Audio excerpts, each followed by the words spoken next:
As our 18th century medical student walked up from Blackfriars past Newgate Prison to lectures or to watch an operation at St Bartholomew's, he might have found himself asking why London's most prestigious teaching hospital, why its oldest hospital, was standing right next to the city's most unpleasant, smelly, noisy meat market, Smithfield. The answer to this question tells us a great deal about the changing status of hospitals in London's history. Smithfield, which is where I'm standing now, began life as the smooth field outside the walls of the medieval city of London, and it was here that a meat market has taken place for about the last 1,000 years of London's history.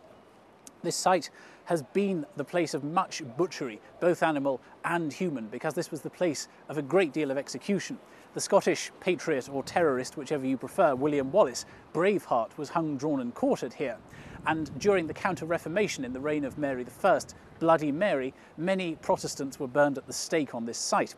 This is not the obvious place for a major teaching research institution. This is not the place you might want to come if you were feeling sick and wanted to get better. But on the other hand, this tells us a great deal about the status of early hospitals, the place they had in medieval society.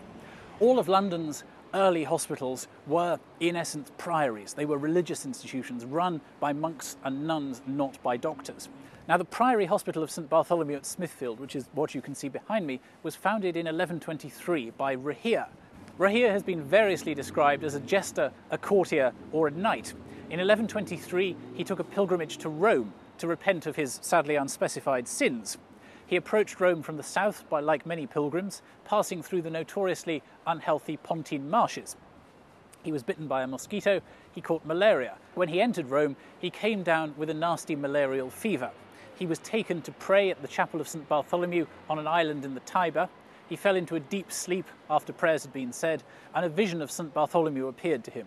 Bart promised to restore him to health, and in return, Rahere would build a priory hospital to look after the poor and the sick of his own city. Rahere returned to London, petitioned the king for a site on which to build this hospital. The site he was given was not an attractive one, caught between the medieval city walls and the city's largest meat market, Smithfield. The hospital Rahere built was initially very, very small, a prior, 8 monks and 8 nuns. The idea being that while 8 of the staff were treating the patients, the other 8 would be out collecting money, collecting alms for the running of the hospital. And the hospital proceeded in this way for 200, 300, 400 years. The next major change in Bart's history came in the 1530s with the dissolution of the monasteries. Now, because Bart's was basically a religious institution, a priory, it was scheduled for closure by Henry's commissioners, but the city authorities decided that it was very useful to have a hospital around for dealing with the poor and the sick, and they petitioned Henry to keep it open. This he did, and this fact is commemorated by a statue of Henry VIII standing over the gatehouse of the hospital, one of the very few public statues of this rather unpopular king anywhere in Britain. After the Reformation, the hospital became much more medical in character. It started to call in leading surgeons, physicians from around the city who would come and treat the poor for 1 day or 2 days a week for no money. This is the origin of the idea of the consultant, somebody who lives off his private work and does hospital work as a charity, as a demonstration of piety and wealth.